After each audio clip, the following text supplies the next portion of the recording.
வீட்டில் இதை செய்தால் செல்வம் தங்காது. அவசொற்களை எப்போதுமே பேசக்கூடாது.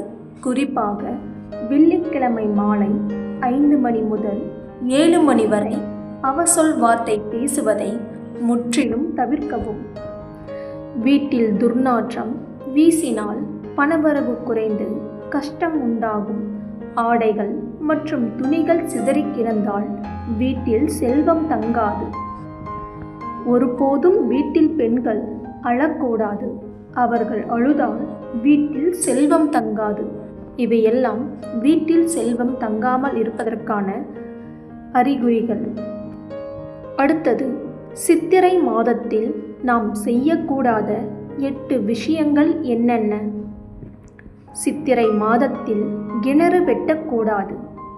சித்திரை மாதத்தில் குளம் போன்றவற்றை அமைக்கக்கூடாது. நிலம் மற்றும் வீடுகளில் பராமரிப்பு வேலைகளை இம்மாதத்தில் செய்யக்கூடாது. செடி, கொடி, மரம் போன்றவற்றை வெட்டக்கூடாது. சித்திரை மாதம் புது வீடு கட்டி பால் காய்ச்சக்கூடாது. விவசாய வேலைகள் தொடங்குவதை தவிர்க்க வேண்டும். வண்டியில் நீண்ட தூரம் பயணம் செய்வதை தவிர்க்க வேண்டும். அதேபோல் புது வீட்டிற்கு நிலை வைப்பது, கான்கிரீட் போடுவது, கூரை போடுவது போன்ற விஷயங்களை செய்யக்கூடாது. உங்களுக்கு முதல் குழந்தை பெண் குழந்தையாக பிறந்தால் என்ன பலன் தெரியுமா? முதலில் பிறக்கும் குழந்தை பெண் குழந்தையாக பிறந்தால் அந்த வீட்டிற்கு லக்ஷ்மி கடாட்சம் உண்டாகும். கடந்த ஜென்ம பாவங்கள் நீங்கி இந்த ஜென்மத்தில் புண்ணியம் கிடைக்கும்.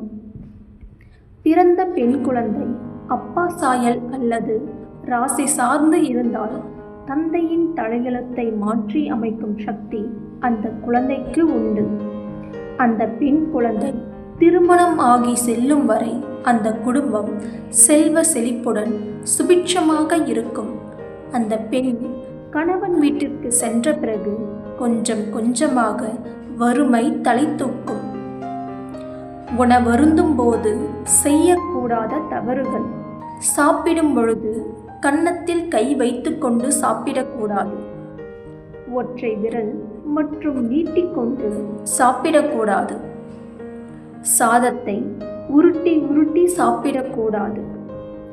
கை கழுவும் பொழுது பிறர் மேல் படும்படி கையில் உள்ள தண்ணீரை உதறக்கூடாது.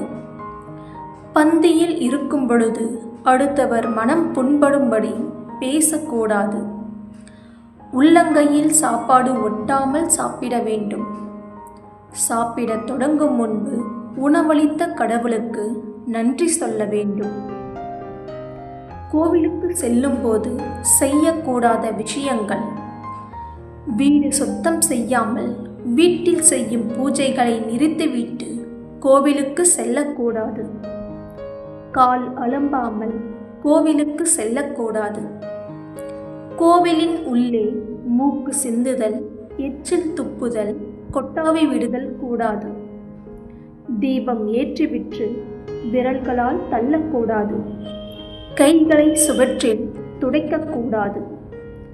தலைமுடியை பிரித்து ஆற்றுதல், விரித்து தொங்கவிடுதல் கூடாது. சாமி விக்கிரங்களை தொடக்கூடாது. நம் பின்பகுதியை காட்டி நிற்கக்கூடாது. எதிரே காலை நீட்டி உட்காரக்கூடாது.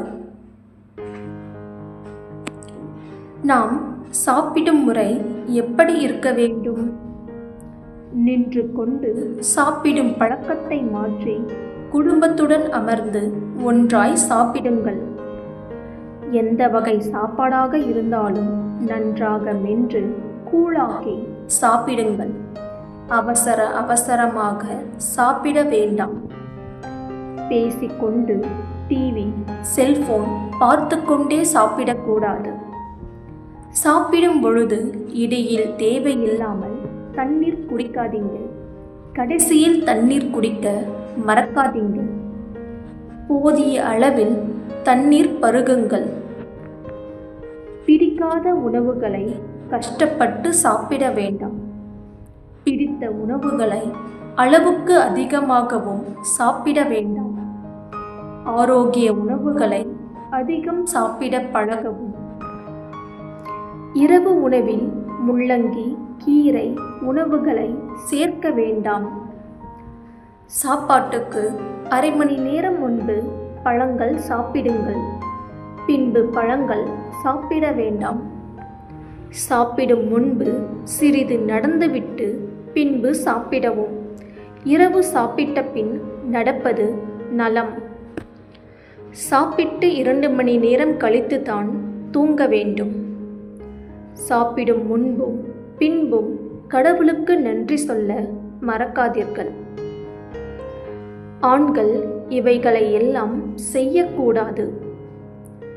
ஆண்கள் விளக்கேற்றலாம், ஆனால் பெண்கள் வீட்டில் இருக்கும்போது ஆண்கள் விளக்கை குளிர வைக்கக்கூடாது. ஆண்கள் தூங்கும்போது ஒருபோதும் குப்புற, அதாவது கவிழ்ந்து படுத்து உறங்கக்கூடாது. வெள்ளிக்கிழமை, அமாவாசை நாட்களில் எண்ணெய் தேய்த்து குளிக்கக்கூடாது. முடி வெட்டிய நாட்களில் தலையில் எண்ணெய் தேய்த்து குளிக்கக்கூடாது.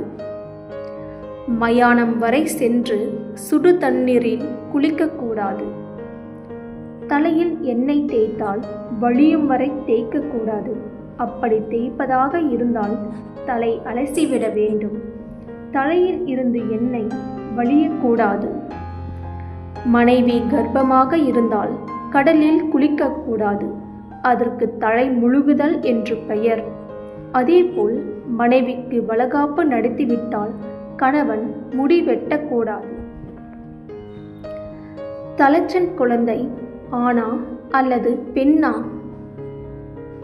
ஒரு குடும்பத்தில் முதல் வாரிசு ஆண் குழந்தை பிறந்தால் அவர்கள் முன்னோர்கள் செய்த பாவ புண்ணியங்களை அனுபவிப்பதற்காக பிறக்கும்.